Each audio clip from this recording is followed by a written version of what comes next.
Hi, welcome to Buzz, Cincinnati's Underground Business Voice. I'm here with David Wetmore in Intentional Excellence. Correct. You're a business coach, but this intention thing, you're a student of who is your favorite author? I know you're inspired through this intention thing. There's something there. Probably Don Miguel Ruiz and the Four Agreements. Okay, the Four Agreements, cool. Yes, yeah. So business coaching, in your take on it's a little bit different. I mean, you're a writer. You're a little bit more from a philosophical standpoint, right? Correct. Yes. So yes. what does that mean in your process? What do you talk to people about? How do you get into their kitchen and help them get where they need to go? Well, I'm not a typical business coach, and Okay. a typical business coach, I would say, is someone who would pick a strategy and a goal, Mm-hmm. and then come up with maybe points, benchmarks, and so on to reach that goal. Yeah. My intention when I come to a coaching relationship is finding out what you really want as a client. What is your motivation? What is deep inside you that makes you get up every day and really want to do whatever it is that you're doing? So, down to the core almost, right? Absolutely, yes. So how do people figure that out? By looking inside. And what I say I like to do is I offer them a space. I give everybody a space to find out what is really deep inside them. Most of us don't really have any idea. We grow up and we get these habits and these paradigms that are ingrained in us since we're childhood. We go through some rituals. Rituals, right. And we get in a shell and we can't really see past the shell. In fact, so much so that we don't even realize we're in a shell a lot of times. So I feel like, to simplify it, I'm kind of like put light on the source of the light. So you're looking at things through a set of eyes, through a set of perceptions, and then I come in with a whole different view. And it allows you then to turn those eyes in on yourself and see, well, what do I really want to do? What is my, what are my major goals? And Dave, who are the type of people that you attract that go through this process? I mean, what does your target market look like? Is it all over the board, or have you found that there are a lot of people that want to find out, get closer to who they are, but getting them to spend the money on themselves and invest, right? That's a whole different question, right? Exactly. So have you drilled down closer to who your ideal client is, and do you know that how to attract that a little to bring them to you more? Yeah, my ideal client is really CEO. Okay. That's what through Rainmakers, I have really made that my niche, is female CEOs. Okay. And the reason is because a CEO has a little more freedom, a little more latitude to go into a coaching process. Got a budget? Got a budget, exactly, Right. a nice budget. Yeah.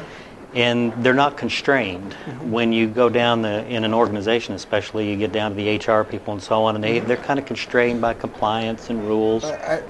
You remind me a lot of, in your dialogue as my coach. I mean, we talk, 90% of our conversation is about vision and mission and leadership, and we use an analogy along the alignment is what we talk about almost every day. Perfect.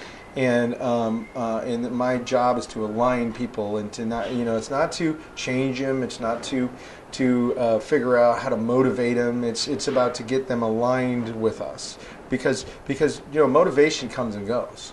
Right. But if you can align people so their core is aligned with your core and you're moving in the same direction, it's a heck of a lot easier to lead them. And so that's kind of what I'm sensing that you help CEOs do. Is that true? Yes, I would say you hit it right on the head. Yeah. And I like to work with successful people. I already want successful people. You can spend a lot of time with people who say they want success, but everything that they do in their life doesn't indicate that.